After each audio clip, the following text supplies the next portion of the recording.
journal vous est offert par le FPI, Fonds des promotions de l'industrie, votre partenaire privilégié pour la réussite de vos projets.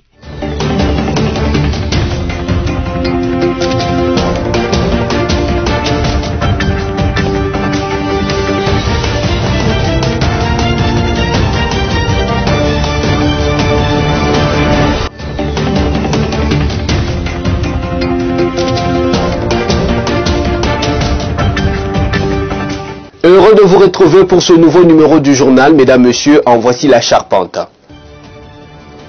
En Conseil de ministres ce vendredi, le président de la République, Félix-Antoine Tshisekedi Tshilombo, a demandé entre autres des mesures urgentes visant à stabiliser le franc congolais et à dédollariser l'économie congolaise.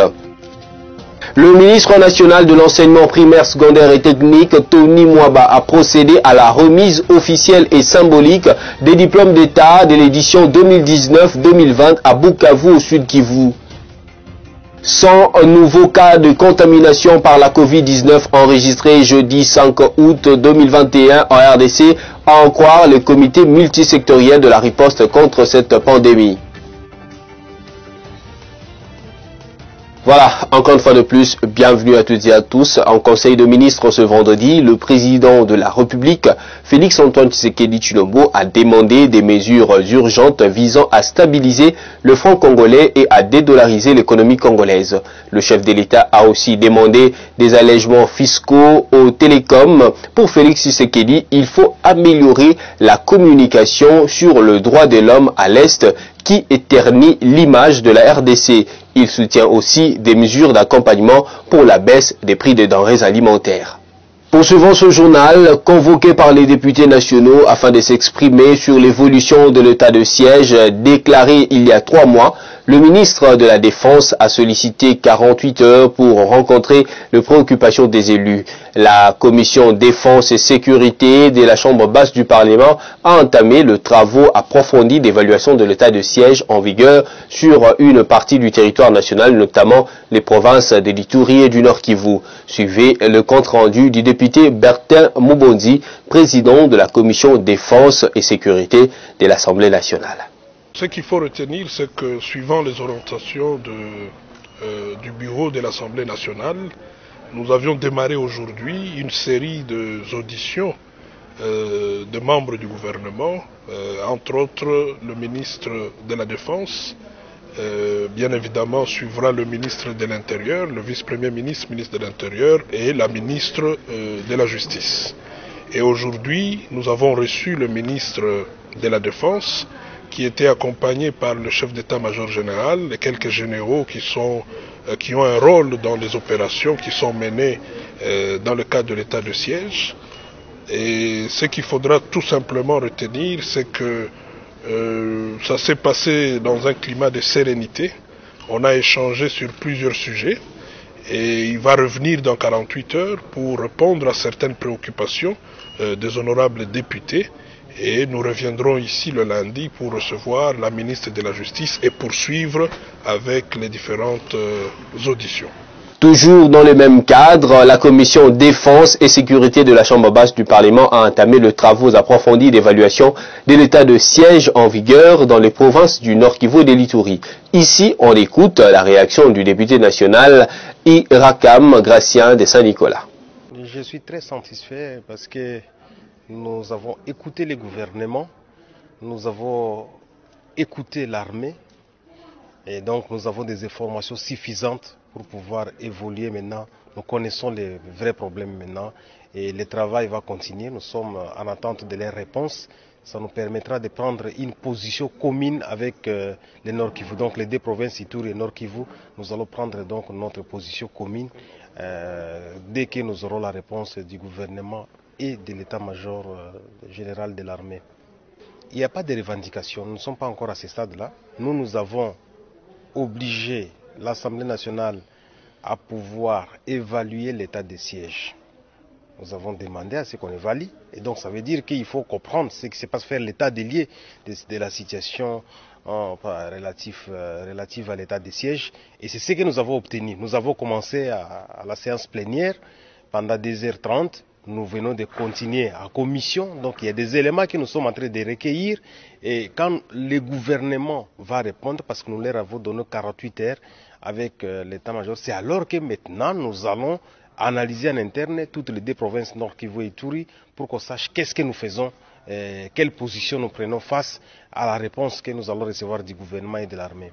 Tout à fait autre chose à présent. Les activités académiques ont été suspendues il y a 2 semaines à l'université de Bunia. Un bras de fer était déclenché entre les étudiants et les corps scientifiques de cette université publique. À la base, la hausse des frais académiques et les vandalismes constatés au site universitaire. Ainsi, le gouverneur militaire de l'Ituri, Luboya Nkashama Johnny, est descendu pour prêcher la paix et appeler ses enfants à la reprise des activités. Suivez. Soucieux de l'éducation de l'élite intellectuelle de cette province, le gouverneur militaire de l'Ituri s'est rendu ce jeudi à l'université de Bunia. Question de se rendre compte des revendications d'un groupe d'étudiants et constater les dégâts causés par ce dernier après leur mouvement de grève, des revendications qui consistent à la contestation de la hausse des frais académiques, la perception des frais de construction ainsi que des labos qui, selon eux, constituent un détournement pour le lieutenant général Luboya Nkashama Johnny. La paix doit revenir dans cette université publique. J'ai eu des informations d'après lesquelles il y avait des étudiants qui posaient des problèmes et que ces problèmes n'avaient pas eu de solution. Alors je suis descendu moi-même pour discuter avec eux, pour savoir vraiment le fond du problème. Alors, étant arrivé ici, j'ai entendu ce qu'ils ont dit. Mais je ne peux pas directement, comme je dis, préjuger sur le fond. Parce qu'ils ont parlé des frais qu'ils payent et des résultats de ces frais-là, notamment les constructions, l'Internet, ainsi de suite. Ils ont des présomptions. C'est tout à fait légitime, ce sont des présomptions.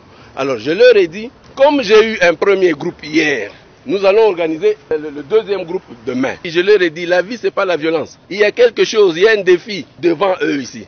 Et ce défi, ce n'est pas les cailloux avec les cailloux qu'ils vont gagner. C'est la compétitivité. Ça, je leur ai dit. J'ai été étudiant comme eux. Aujourd'hui, si je suis là où je suis, c'est la compétitivité. Non seulement compétitivité, mais sachez que ce que vous êtes en train de poser comme acte ici, ça va vous suivre toute votre vie. Entre-temps, le corps scientifique de l'université de Bunia vient de suspendre également les enseignements et l'encadrement des mémoires ETFC jusqu'à nouvel ordre. Son président Sami Azabo exige la mise en place d'une commission d'enquête indépendante pour établir les responsabilités de tout et chacun. D'une province à une autre, le ministre national de l'enseignement primaire, secondaire et technique, Tony Mwaba, a procédé ce vendredi 6 août à Bukavu, chef-lieu de la province du Sud Kivu, à la remise officielle et symbolique des diplômes d'État de l'édition 2019-2020 sur toute l'étendue du territoire national. Images et commentaires.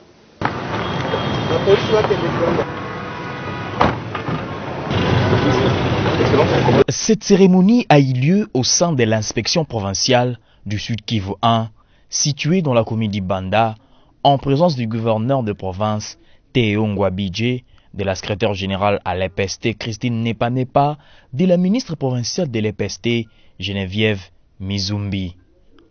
Le patron de l'EPST a reconnu par ailleurs les retards observés dans la remise de ces diplômes d'État. Ça intervient avec retard. C'est une situation malheureuse que nous-mêmes, nous avons reconnue et dénoncée, parce qu'héritée, mais nous allons nous battre pour que dans les années qui suivent, nous puissions être capables qu'à la fin de chaque année scolaire, nous puissions, au moment de la proclamation, remettre aux élèves et les bulletins, les certificats pour les finalistes des primaires et les diplômes pour ceux des humanités.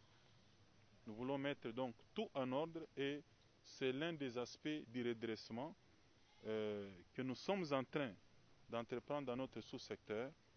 Et aussi, et on ne l'oubliera jamais, la gratuité de l'enseignement qui est non négociable.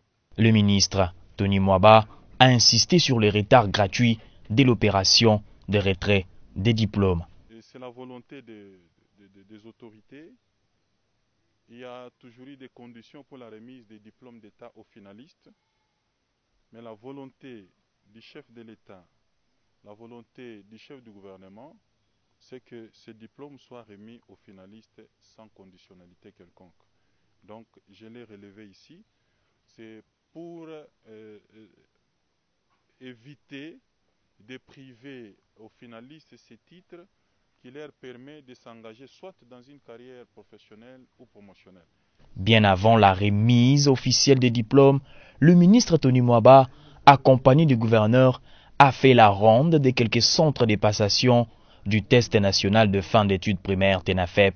Il a été tour à tour à l'école à Dari et l'EPST à Banda 1. Le ministre de l'EPST Tony Mwaba a remercié le chef de l'État Félix-Antoine Tshisekedi qui a mis au centre de son programme la gratuité de l'enseignement sur toute l'étendue de la République démocratique du Congo. Et puis, le ministre de l'Enseignement supérieur et universitaire, Moïse Nzangi, dans sa vision réformatrice, a lancé officiellement jeudi 5 août à l'Université protestante du Congo, UPC, l'audit organisationnel et de contrôle des viabilités des établissements de l'enseignement supérieur universitaire. On l'écoute à ce sujet.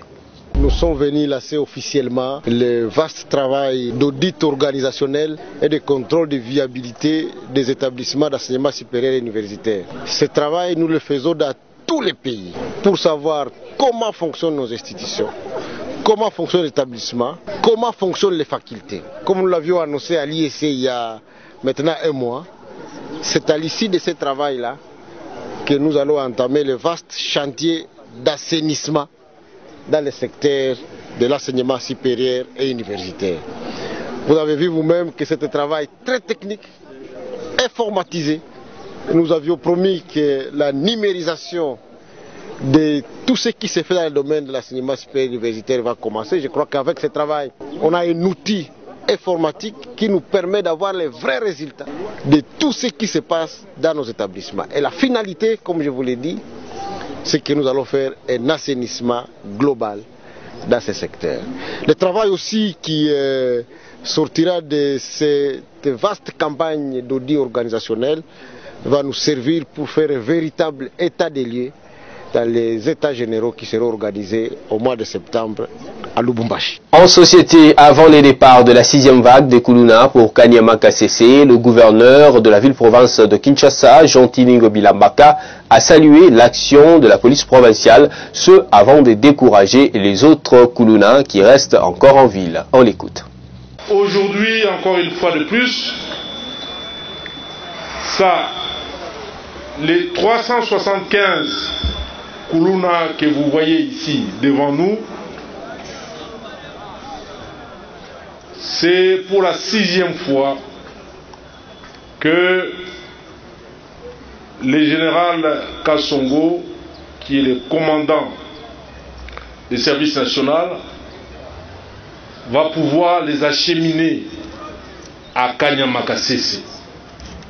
C'est la volonté du président de la République, chef de l'État, Félix Antoine Tshisekedi Tshilombo. C'est la volonté également du gouvernement de la République. C'est la volonté aussi du gouverneur de la ville de Kinshasa. Au fur et à mesure que nous avançons, Bakuluna bakozala susu na Kinshasa te. Tche minda na Kinshasa, tata mokonzi ekola babina ngana tcha minda Kinshasa mumba, toko tcha minda Kinshasa mobimba. Poto lukabino, tozasu na besoin torche te, to anomona bino na minda. Éclairage public, tozaru kangabino malembe, pe kotindi kabino na Kanyama Kasese. Encore une fois, merci, infiniment merci à la police provinciale de la ville de Kinshasa, ainsi qu'au commandant des services nationaux.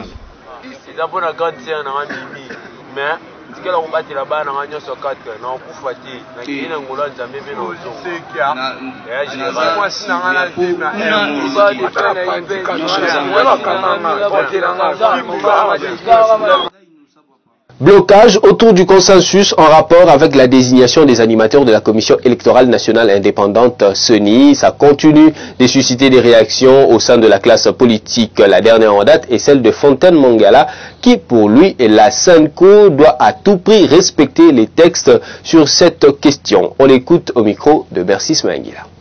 Le consensus, c'est quand la SENCO juge que c'est un consensus ou c'est quand toutes les confessions religieuses disent que effectivement on est tombé d'accord, c'est ça le consensus. on assiste à un dictat où la SENCO veut imposer son dictat, ce qui ne passe pas aux yeux des autres confessions religieuses. Alors, aujourd'hui, leur propre texte prévoit que s'il n'y a pas consensus, il faut passer au vote.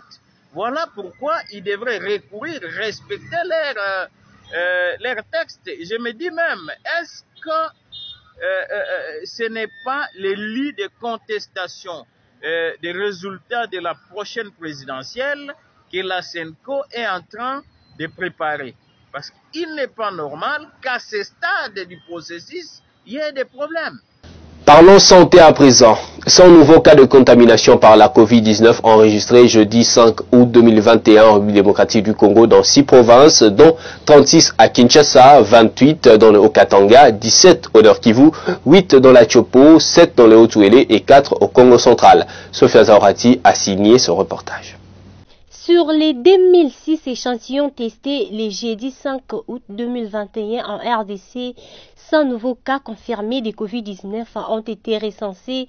Parmi ces cas, 36 sont à Kinshasa, la capitale, 28 dans le Haut-Katanga, 17 au Nord Kivu, 8 à la Tchopo, 7 dans le Haut-Ouélé et 4 au Congo central.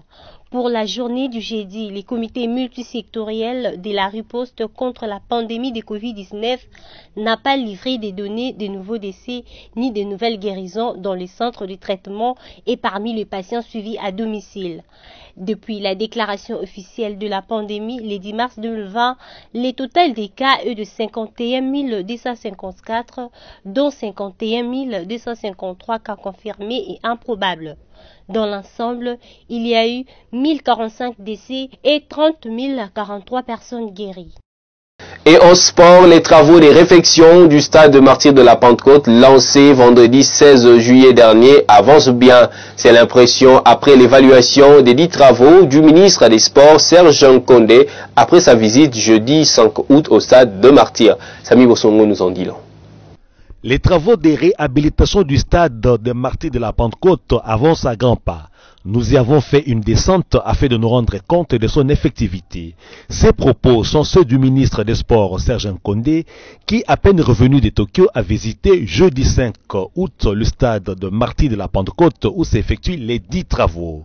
Ces travaux consistent en l'installation de 20 000 nouveaux sièges, au renforcement de l'éclairage, à la rénovation des vestiaires et au remplacement de l'ancien gazon artificiel par un nouveau. L'entreprise chargée d'exécuter ces travaux de réfection met les bouchées doubles, conditionnées par l'urgence du temps, dans la mesure où les Léopards doivent y disputer déjà à ce mois de septembre leur match de la première journée des éliminatoires de la Coupe du Monde 2022. C'est en personne, nous le rappelons, que le patron du sport congolais avait lancé le vendredi 16 juillet dernier ses travaux sur demande expresse du chef de l'État. Situé sur l'avenue de la démocratie dans la commune de Kinshasa, le stade de Martyrs de la Pentecôte, à l'origine baptisé Stade Kamanyola, nom qu'il a porté de 1994 à 1997, a été inauguré le 14 septembre 1994. Sa construction a coûté 38 millions de dollars américains et il a une capacité de 80 000 places. Les Congolais ont été habitués avant cet épisode à plusieurs travaux de réhabilitation des stades qui, même s'ils ont coûté au trésor public plusieurs millions de dollars américains les 10 dernières années, n'ont pas apporté une rénovation valable ou palpable, en sorte que la FECOFA n'a cessé de recevoir des ultimatums de la CAF et de la FIFA, menaçant de fermer ces stades. Présents sur la liste noire des édifices qui n'accueilleront pas les compétitions de la CAF et de la FIFA, attendons voir si les travaux qui s'y font pèseront sur la balance parce que le stade demande un profond réaménagement, surtout comme la RDC n'a plus qu'un mois pour mettre son plus grand stade au niveau requis. Halte donc aux réhabilitations des façades qui ne rencontrent aucune norme de viabilité. Mesdames, Messieurs, la revue de presse.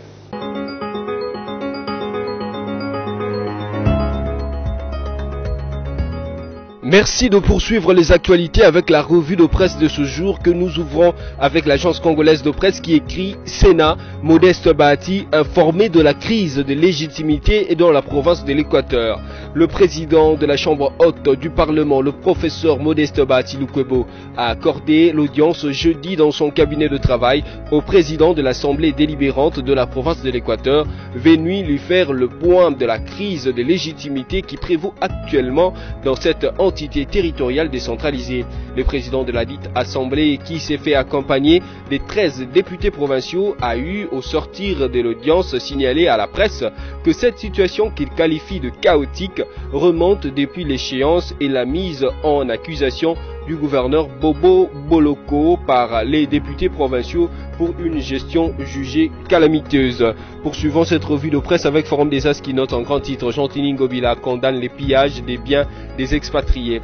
Dans un communiqué rendu public jeudi 5 août, le gouverneur de la ville-province de Kinshasa, Gentini Ngobila Mbaka, condamne les actes de vandalisme et des pillages commis par certains Kinois contre de biens appartenant aux Indo-Pakistanais suite à la mort suspecte de Joël Shindani, étudiant congolais en Inde. Cette circonstance ne peut justifier des actes de vandalisme contre ceux qui ont choisi notre ville comme leur lieu d'affaires et de résidence. Je condamne fermement ces actes de vandalisme. La ville ne ménagera aucun effort pour appréhender et poursuivre les auteurs, a martelé les gouverneurs. Tout en appelant les Kinois au calme, Gentini Ngobila a invité les expatriés à exercer librement leurs activités. Bouclons cette revue de presse avec Okapi.net qui titre Kinshasa, activité académique suspendue à l'ISP après une manifestation estudiantine. Une vite tension a été observée jeudi 5 août à l'Institut supérieur pédagogique ISP Gombe à Kinshasa. Les étudiants dénoncent la hausse des frais académiques. Ils ont exprimé leur ras-le-bol jusque dans la rue. La police est intervenue pour remettre de l'ordre. Les autorités de l'ISP ont suspendu toutes les activités académiques jusqu'à nouvel ordre à la suite de ce mouvement des étudiants. La présidente adjointe des étudiants ISP, Arxia Kalamba, indique que cette augmentation ne se justifie pas. C'est tout pour cette revue de presse. Merci à vous qui l'avez suivi.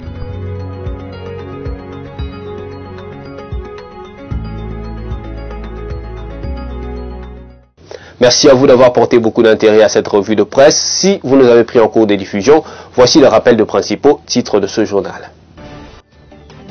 En Conseil de ministres ce vendredi, le président de la République, Félix-Antoine Tshisekedi Tshilombo, a demandé entre autres des mesures urgentes visant à stabiliser le franc congolais et à dédollariser l'économie congolaise. Le ministre national de l'enseignement primaire, secondaire et technique, Tony Mwaba, a procédé à la remise officielle et symbolique des diplômes d'État de l'édition 2019-2020 à Bukavu, au Sud Kivu. 100 nouveaux cas de contamination par la Covid-19 enregistrés jeudi 5 août 2021 en RDC, à en croire le comité multisectoriel de la riposte contre cette pandémie. Tout est bien qui finit bien, les JT sur BCTV s'arrêtent ici. Merci à vous de l'avoir suivi. Restez fidèles à nos programmes, on se retrouve la fois prochaine, toujours avec le même plaisir. Portez-vous bien, au revoir.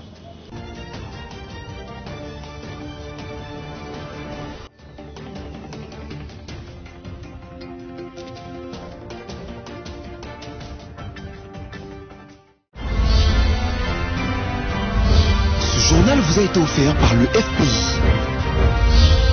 Des promotions de l'industrie. Votre partenaire privilégié pour la réussite de vos projets.